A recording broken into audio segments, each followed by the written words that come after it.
तर आज आपण किचनच्या बाहेर येऊन एका महत्त्वाच्या विषयावर बोलणार आहोत आणि हा विषय आहे आपल्या घरातील वाढत्या वयाच्या मुलींच्या शरीराबाबत.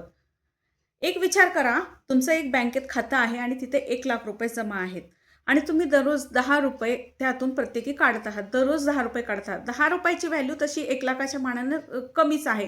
पण दररोज ₹10 काढत आहात, पण त्या बँकेच्या खात्यामध्ये पुन्हा तुम्ही पैसे टाकलेच नाहीत. तर काय होईल? 1 वर्ष, 2 वर्ष, 3 वर्ष काय असेल ते. पण एक दिवस काय होईल? ते बँकेचं खातं रिकामं झालं असेल, हो की नाही? आणि हेच नेमकं आपल्या वाढत्या वयांच्या मुलीच्या शरीराबाबत होत आहे. ते कसं? तेच आपण ह्या व्हिडिओमध्ये बघणार आहोत. नमस्कार, मी सीमा आणि स्वागत आहे आपलं स्वादिफाय किचनमध्ये. तर आज किचनच्या बाहेर येऊन बोलण्याचं कारण हेच आहे. कारण वाढत्या वयाच्या मुलींच्या खाण्याकडे लक्ष देणं खूप गरजेचं आहे आणि तेच आपल्याकडं होत नाही. कारण तुम्ही बघा ना, की आजकालच्या मुलांना junk food, chips, Kurkure, bakery products हे सगळं खूप आवडतं आणि ते खूप आवडीनं खातात. पण ह्याच्यामध्ये असलेलं जास्तीचं मीठ म्हणजेच सोडियम आपल्या शरीरातलं कॅल्शियम लघवी वाटे बाहेर काढून टाकतं. आणि ह्या मुली वयात आल्यानंतर 18 ते 20 वर्षापर्यंतच हाडांमध्ये बोन डेन्सिटी तयार होत असते. म्हणजे हाडं किती स्ट्राँग होणार किंवा वीक होणार ही ही हे तयार होत असतं आणि हे त्यांच्या खाण्यावरतीच असतं. आणि ह्याच वयात जर मुलांनी जंक फूड किंवा चिप्स, कुरकुरे खाल्ले तर त्यांच्या शरीरातलं आपलंच कॅल्शियम कमी होईल आणि त्यांचे हाडं ठिसूळ होतील. मग काय होईल? 18-20 वर्षानंतर त्यांचे हाडं दुखायला लागतील, जॉइंट्स दुखायला लागतील, पाठ दुखते, कंबर दुखते, लवकर कुठलं काम होत नाही आणि हे खूप कॅल्शियम कमी झाल्यामुळं हे खूप लवकर व्हायला लागतं. आणि आई झाल्यानंतर कॅल्शियम आपल्या शरीरातलं आणखीन झपाट्यानं कमी होतं आणि त्यानंतर हे प्रॉब्लेम्स आणखीन जास्त वाढायला लागतात.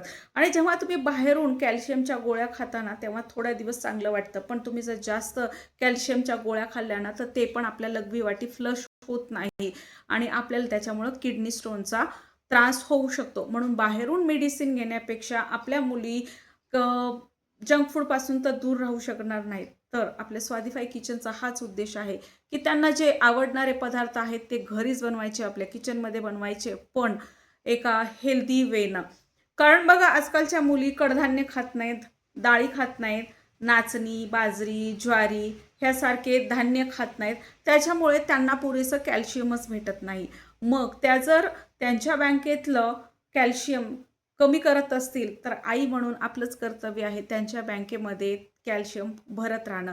म्हणूनच स्वादिफाय किचनचा हाच प्रयत्न आहे, हाच उद्देश आहे, की मुलींना स्ट्राँग ठेवणं. मुलींना जन्म देऊन फक्त काम होणार नाही, तर त्यांच्या मनगटामध्ये आणि त्यांच्या मणक्यामध्ये बळ देण्याचं काम आई म्हणून आपल्यालाच करायला लागणार आहे. मी 2 मुलींची आई आहे आणि ह्याच उद्देशानं मी हे चॅनल चालू केलेलं आहे, जिथे फक्त न्यूट्रिशियस गोष्टी, मैदा फ्री गोष्टी, कमीत कमी तळलेल्या अशा गोष्टी मी ह्या चॅनलवरती टाकत असते. कारण ह्या चॅनलचा उद्देश खूप निर्मळ आहे. कारण माझ्या मुली पण बाहेर पडणार आहेत, कुठेतरी जातील, त्यांना पण छान छान बनवून खायची गरज पडेल, जे की न्यूट्रिशियस पण असेल. तेव्हा मी सांगायला असेल नसेल किंवा मी लांब असेल असं पण असू शकतं. मग तेव्हा त्या माझंच चॅनल बघून त्याच्यावर त्या रेसिपीज फॉलो करतील. म्हणून हे चॅनल जे आहे खूप निर्मळ उद्देशानं बनवलेलं आहे. त्याच्यामुळे ह्या चॅनलवरती कधीच कुठल्याच खोट्या रेसिपीज दाखवल्या जाणार नाहीत. त्यामुळं हे चॅनल तुम्हाला सबस्क्राईब करायला काहीच हरकत नाही.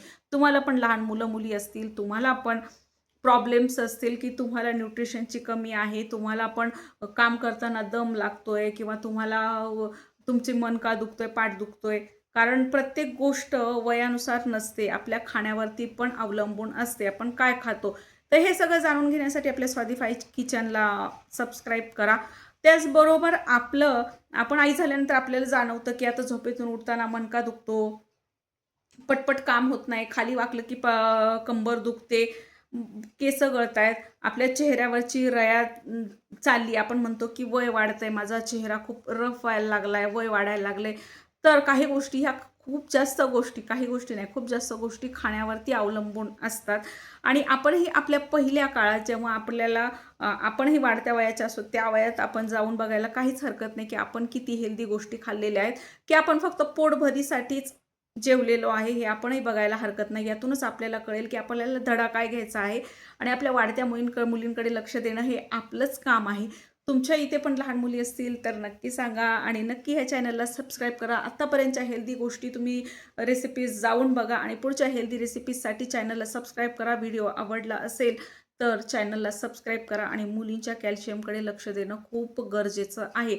आणि फक्त दुधातून मुलींना कॅल्शियम पुरेसं भेटत नाही, कारण कोरं दूध कोणीही पित नाही. त्यात आपण बोर्नव्हिटा टाकतो, काहीतरी टाकतो, त्याच्यामुळे त्याचे पोषक तत्व हे कमी झालेले असतात. म्हणूनच आपल्या भरपूर रेसिपीज अशा आहेत की ज्याच्यामध्ये प्रोटीन, कॅल्शियम, पोटॅशियम, मुलांसाठी जे काही गरजेचं आहे, हिमोग्लोबिन कसं वाढेल, ह्या सगळ्यांकडे लक्ष देऊन ह्या चॅनलवरती रेसिपीज केल्या जातात. त्यामुळे ह्या चॅनलला नक्की सबस्क्राईब करा.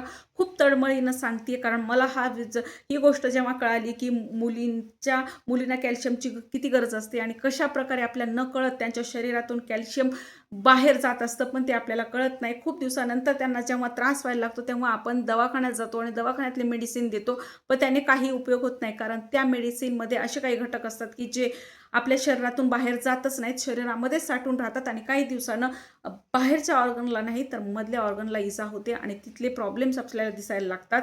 कारण हे औषधं असे असतात की त्यातले घटक लघवी वाटे बाहेर जात नाहीत. काही दिवसांना आपल्याला खूप सिव्हिअर प्रॉब्लेम्स दिसायला लागतात. म्हणून no doctor, no medicine, only good food. याच्यासाठी ह्या चॅनलला सबस्क्राईब करा. परत भेटूयात आपण हेल्दी रेसिपीसोबत. तोपर्यंत नमस्कार. हा विषय कसा वाटला मला नक्की सांगा.